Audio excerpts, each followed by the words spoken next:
औज़ुबिल्लाहिमिनश्शैतानिर्रजीम बिस्मिल्लाहिर्रहमानिर्रहीम। Dear student, आज हम चैप्टर नंबर 6 को स्टडी करेंगे जो कि रिलेट करता है वर्क एंड एनर्जी से। इसमें हम इन डिटेल स्टडी करेंगे वर्क है क्या, वर्क का यूनिट क्या है और वो कंडीशन कौन सी है जिसके अंदर हम कहेंगे कि बॉडी ने वर्क किया है और वो कंडीशन कौन सी हैं जिसमें हम कहेंगे कि बॉडी ने वर्क नहीं किया। इसके साथ हम एनर्जी के बारे में भी पढ़ेंगे, एनर्जी क्या है, इसकी बेसिक कितनी टाइप्स होती हैं और फिर फर्दर इनकी कौन कौन सी टाइप्स हम जो है वो अपनी सराउंडिंग में ऑब्ज़र्व करते हैं। So let's start. आज हम सिर्फ वर्क और उसके यूनिट और उसकी कंडीशन उसके बारे में स्टडी करेंगे। डियर स्टूडेंट, वर्क, सपोज करें हमारे पास एक बॉडी है। अगर उस बॉडी के ऊपर फोर्स F लगे और वो बॉडी फोर्स की डायरेक्शन में कुछ ना कुछ डिस्प्लेसमेंट कवर करे और कवर करके वो बॉडी रुक जाए, तो फिजिक्स की टर्म में हम ये कहेंगे कि बॉडी ने वर्क किया है। जब किसी बॉडी के ऊपर फोर्स लगे और बॉडी फोर्स की डायरेक्शन में डिस्प्लेसमेंट कवर करे, तो फिजिक्स की टर्म में हम कहेंगे कि बॉडी ने वर्क किया है।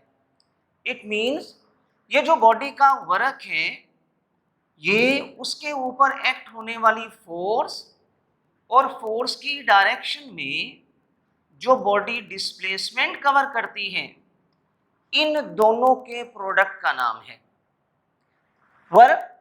Is the product of force and displacement. अगर हम वर्क को W से रिप्रेजेंट करें, फोर्स को F से रिप्रेजेंट करें, डिस्प्लेसमेंट को S से रिप्रेजेंट करें, तो वर्क फाइंड करने का फार्मूला हमारे पास आ जाएगा। यानी वर्क फाइंड करने का फार्मूला होगा W is equal to F cross S। Work, इसकी नेचर क्या है? वर्क एक स्केलर क्वांटिटी होती है। इसका SI यूनिट क्या है? अगर हम रिमाइंड करें पिछले चैप्टर्स के अंदर जो हमने स्टडी किया था, फोर्स का यूनिट होता है न्यूटन और डिस्प्लेसमेंट का यूनिट होता है मीटर। तो वर्क का यूनिट न्यूटन मीटर और SI यूनिट इसका होता है जूल। यानी किसी बॉडी का यूनिट या वर्क 1 जूल कब होगा? 1 जूल उस वक्त होगा जब कोई बॉडी उसके ऊपर 1 न्यूटन की फोर्स एक्ट करे और वो बॉडी 1 न्यूटन की फोर्स जो एक्ट कर रही है उसकी डायरेक्शन में 1 मीटर का डिस्प्लेसमेंट कवर करे, तो हम कहेंगे फिजिक्स की टर्म में हम ये कहेंगे कि बॉडी ने 1 जूल वर्क किया है। यानी 1 जूल न्यूटन मीटर के इक्वल होता है। डियर स्टूडेंट, अब हम डिस्कस करेंगे कि वर्क की कौन सी कंडीशंस होती हैं कि जिसके मुताबिक फिजिक्स की टर्म में बॉडी का वर्क जो है वो कंसिडर किया जाता है। अगर हम इस फार्मूले के अंदर देखें तो इस फार्मूले के अंदर दो ही वैल्यूज हैं, एक फोर्स की है और एक डिस्प्लेसमेंट की है। तो डियर स्टूडेंट, अंडरस्टूड बात है कि वर्क इन दोनों के ऊपर ही डिपेंड करेगा फार्मूले के मुताबिक। तो इस लिहाज से इस फार्मूले के मुताबिक वर्क की जो कंडीशंस हैं वो फिर दो होंगी। नंबर वन, अगर कोई बॉडी फोर्स लगा रही हो और डिस्प्लेसमेंट वो कवर नहीं करती, तो फिजिक्स की टर्म में उस बॉडी का वर्क जीरो होगा। फॉर एग्जांपल, मैं एक एग्जांपल लेता हूँ। मेरे पास एक हैंड बैग है, मैं हैंड बैग को उठा के खड़ा हूँ, मेरी फोर्स लग रही है लेकिन मैं डिस्प्लेसमेंट कवर नहीं कर रहा। तो वैल्यूज अगर हम फार्मूले के अंदर पुट करें, फोर्स तो मेरी लग रही है लेकिन डिस्प्लेसमेंट में कवर नहीं कर रहा, तो फोर्स जब डिस्प्लेसमेंट हमारा आ जाएगा जीरो, जब इसके साथ हम मल्टीप्लाई करेंगे तो हमारा वर्क ये फिजिक्स की टर्म में होगा जीरो। ये वर्क की फर्स्ट कंडीशन है कि जब किसी बॉडी के ऊपर फोर्स लगे तो बॉडी फोर्स की डायरेक्शन में कुछ ना कुछ डिस्प्लेसमेंट भी कवर करे। सेकंड कंडीशन, अगर कोई बॉडी डिस्प्लेसमेंट कवर कर रही है लेकिन उसके ऊपर जो नेट फोर्स है वो जीरो एक्ट कर रही है, तो फिजिक्स की टर्म में जब फोर्स जीरो, डिस्प्लेसमेंट बॉडी जितना मर्जी कवर करे, तो जीरो क्रॉस एस फिजिक्स की टर्म में वर्क हमारा जीरो होगा। अब ये इसकी कौन सी एग्जांपल्स हैं कि जिसके ऊपर फोर्स जो है वो नेट जीरो एक्ट कर रही हो और बॉडी मूव कर रही हो। डियर स्टूडेंट, जब कोई बॉडी यूनिफॉर्म स्पीड के साथ मूव करती है तो उसके ऊपर जो नेट फोर्स होती है वो नेट फोर्स जीरो एक्ट कर रही होती है और बॉडी जो है वो मूव कर रही होती है। तो इस सिचुएशन में डिस्प्लेसमेंट तो बॉडी का एस वो बॉडी कवर कर रही है लेकिन उसके ऊपर जो नेट फोर्स है वो जीरो है। जब हम दोनों का प्रोडक्ट निकालेंगे तो वर्क आएगा जीरो। तो इस फार्मूले के मुताबिक हमारे पास दो कंडीशंस, वो कंडीशंस क्या हैं, वर्क किस कंडीशंस में कंसिडर किया जाएगा। नंबर वन, बॉडी के ऊपर फोर्स एक्ट करनी चाहिए। इस फार्मूले में देखें फोर्स एक्ट नहीं कर रही, जीरो है, वर्क जीरो हो गया।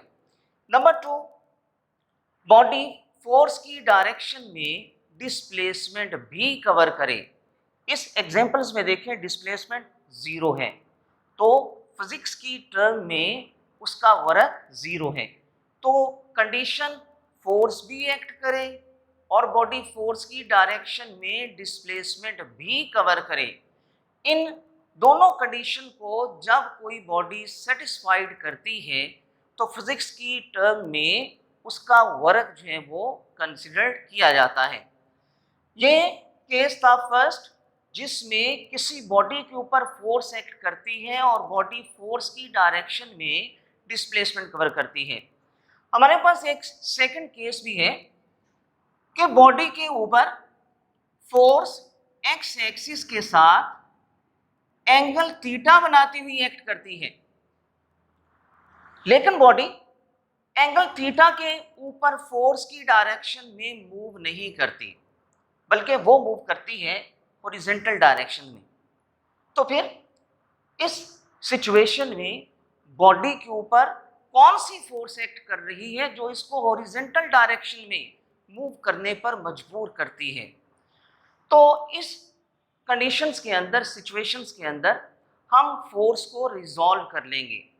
डियर स्टूडेंट, हमें मालूम है किसी भी क्वांटिटी के दो ही कंपोनेंट होते हैं, एक हॉरिजॉन्टल कंपोनेंट होता है और दूसरा होता है वर्टिकल कंपोनेंट। अगर हम इस फोर्स को रिजॉल्व कर लें, ये हमारा x कंपोनेंट आ जाएगा और ये आ जाएगा हमारा y कंपोनेंट। अब हम इन कंपोनेंट की डायरेक्शन को देखेंगे कि ये बॉडी किस कंपोनेंट की डायरेक्शन में मूव कर रही है। तो डियर स्टूडेंट, अगर हम इसके ऊपर फोकस करें तो हमें पता चलेगा कि बॉडी x कंपोनेंट की डायरेक्शन में मूव कर रही है, y कंपोनेंट की डायरेक्शन में मूव नहीं कर रही। इट मीन्स इस बॉडी के अंदर जो वर्क पैदा करने की एबिलिटी पैदा की है वो फोर्स के x कंपोनेंट ने की है। तो इस केस के अंदर फिर बॉडी का वर्क फाइंड करने का फार्मूला क्या होगा। वर्क का फार्मूला हमने पीछे डिस्कस किया है, W is equal to F cross S। अब इस केस में फोर्स का x कंपोनेंट ये इन्वॉल्व है, इसलिए हम F के साथ x कंपोनेंट लिखेंगे। डियर स्टूडेंट, हमें मालूम है किसी भी वैल्यू का जो x कंपोनेंट है वो F cos थीटा के इक्वल होगा। इन केस F है, हम इसका x कंपोनेंट लिखना चाहते हैं तो फिर यहाँ पे हम F मेंशन करेंगे। Fx is equal to F cos theta. अब जब हम एक्स कंपोनेंट की जगह पे उसकी वैल्यूज को पुट करेंगे तो हमारे पास वर्क फाइंड करने का फार्मूला बन जाएगा। ये आ जाएगा हमारे पास F cos theta cross S F S cos theta. Dear student, ये हमारे पास वर्क फाइंड करने का एक दूसरा फार्मूला आ गया कि जब किसी बॉडी के ऊपर फोर्स एक्स एक्सिस के साथ कोई ना कोई एंगल थीटा बनाती हुई एक्ट करती है तो फिर उस सूरत में हम बॉडी का वर्क इस फार्मूले से फाइंड करेंगे। अब इस फार्मूले के अंदर अगर हम एक नई चीज देखें तो वो है एंगल थीटा। ये जो वर्क है ये एंगल थीटा के ऊपर भी डिपेंड करती है। फॉर एग्जाम्पल, अगर मैंने एक बकेट जो है वो उठाई है, बकेट उठाई है, मेरी फोर्स परपेंडिकुलर डायरेक्शन में अपर डायरेक्शन में लग रही है और मैं मूव कर रहा हूं। अब अगर इन दोनों के दरमियान एंगल्स को देखें तो हमें मालूम होगा, डियर स्टूडेंट, ये एक बकेट, यहां से हम फोर्स, मैंने इसको पकड़ा हुआ है, फोर्स मैं लगा रहा हूं ऊपर की जानिब और मैं मूव कर रहा हूं हॉरिजॉन्टल डायरेक्शन में। तो हम देखेंगे कि फोर्स और डिस्प्लेसमेंट इन दोनों का एंगल वो 90 डिग्री है।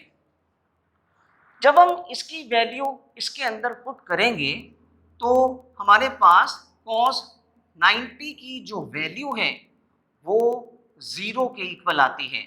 जब 0 के इक्वल आएगी तो वो फोर्स को भी 0 कर देगी और डिस्प्लेसमेंट को भी 0 कर देगी। यानी फिजिक्स की टर्म में हमारा वर्क जो है वो 0 हो जाएगा। तो यहाँ से पता चला कि फोर्स और डिस्प्लेसमेंट के दरमियान अगर एंगल 90 डिग्री का होगा, यानी ये दोनों जब म्यूचुअली परपेंडिकुलर होंगे, कौन, फोर्स और डिस्प्लेसमेंट, तो हम जितना मर्जी फोर्स लगाकर डिस्प्लेसमेंट कवर करें, फिजिक्स की टर्म में हमारा वर्क जो है वो 0 होगा। तो यहाँ से वर्क की एक थर्ड कंडीशंस भी हमने डिस्कस की कि वर्क 3 चीज़ों के ऊपर फिर डिपेंड करता है। नंबर 1 फोर्स के ऊपर, नंबर 2 डिस्प्लेसमेंट के ऊपर एंड नंबर 3 एंगल थीटा के ऊपर भी डिपेंड करेगा। तो डियर स्टूडेंट, आज हमने वर्क के बारे में डिस्कस किया कि वर्क है क्या, वर्क का फार्मूला क्या है, इसका एसआई यूनिट क्या है, इसकी कौन सी कंडीशन है कि जिस कंडीशन में हम ये कहेंगे कि बॉडी ने वर्क किया है, और वो कौन सी कंडीशन है कि जिसमें हम कहेंगे कि बॉडी ने वर्क नहीं किया। तो डियर स्टूडेंट, ये आपने वर्क, उसका यूनिट, उसका फार्मूला और उसकी कंडीशन, इनको इन डिटेल जो है वो स्टडी करना है। डियर स्टूडेंट, अगर इस लेक्चर के अंदर कोई पॉइंट आपको समझ नहीं लगा तो आप व्हाट्सएप ग्रुप के अंदर हमें क्वेश्चन जो है वो कर सकते हैं, हम आपका रिप्लाई जो है वो उसमें देंगे। Thank you.